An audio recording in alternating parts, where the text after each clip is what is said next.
জায়গাটা যাই হোক অনেক সুন্দর।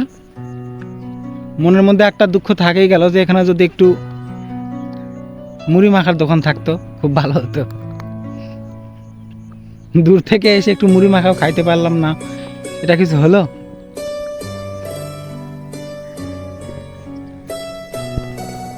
জায়গাটা সুন্দরের সাথে সাথে একটা অসুন্দর ব্যাপার আছে, সেটা হচ্ছে গন্ধ।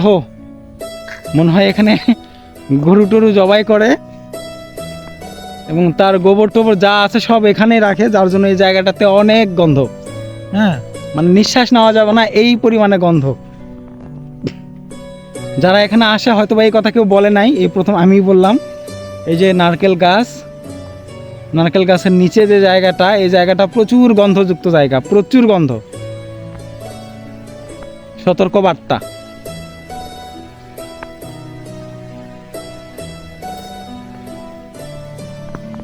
আশেপাশে কোনো নৌকাও নাই যে একটা নৌকায় উঠে একটু ছবি তুলবো বা ভিডিও করব, এটা একটা কষ্টের বিষয়। সাথে একজন আমার আছে মুরব্বী মানুষ, মুরব্বী খুব কষ্টে আমাকে দু একটা ছবি উঠাই দিছে, কিন্তু ভিডিও করে দিবে না। মুরব্বী, মুরব্বী,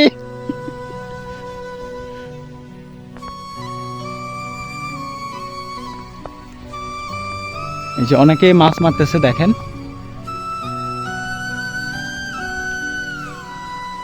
নৌকা আছে, বড় নৌকাও দেখা যাচ্ছে। এই যে পাশে বড় নৌকা, এই যে একটা নৌকা দেখা যাচ্ছে। স্পিড বোর্ড একটা আছে, পড়ে আছে, মনে হয় কোনো যান্ত্রিক সমস্যা।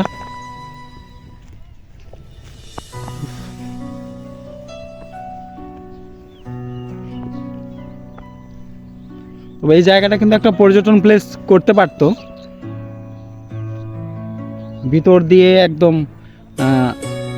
একদম মাঝখানের দিকে যদি একটু বাঁশ দিয়ে রাস্তা করতে পারতো, ওখানে যায় কোনো একটা রেস্টুরেন্ট হইতো,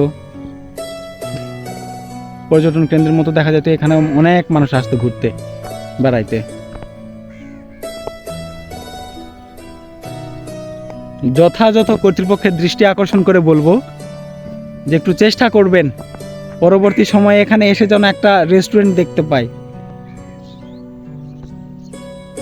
বড়পুকুরিয়া কয়লা খনি যেহেতু সুনামধন্য একটা জায়গা, অল বাংলাদেশের মানুষই এই জায়গাটাকে চেনে, তো সেখানে পিছনে জায়গাটা তোলায় গেছে, এই জায়গাটাতে একটা রেস্টুরেন্ট বা ভালো কিছু একটা হইলে সমস্যা কোথায়, তাই না? ভালোই হবে বরং।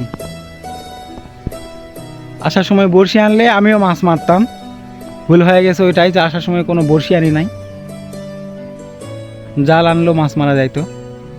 ইস রে, কত সুন্দর সুন্দর নৌকা। ওরে নৌকা, দুঃখ পাস না যে উঠতে পারলাম না। এই যে সেই মুরব্বী, মুরব্বী,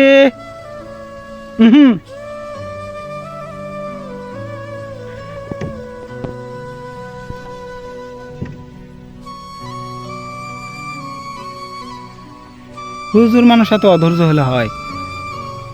ছবি উঠায় দিবে না, ভিডিও করে দিবে না, এটা হলো? যাই হোক, সকলে ভালো থাকবেন, সুস্থ থাকবেন। আসসালামু আলাইকুম।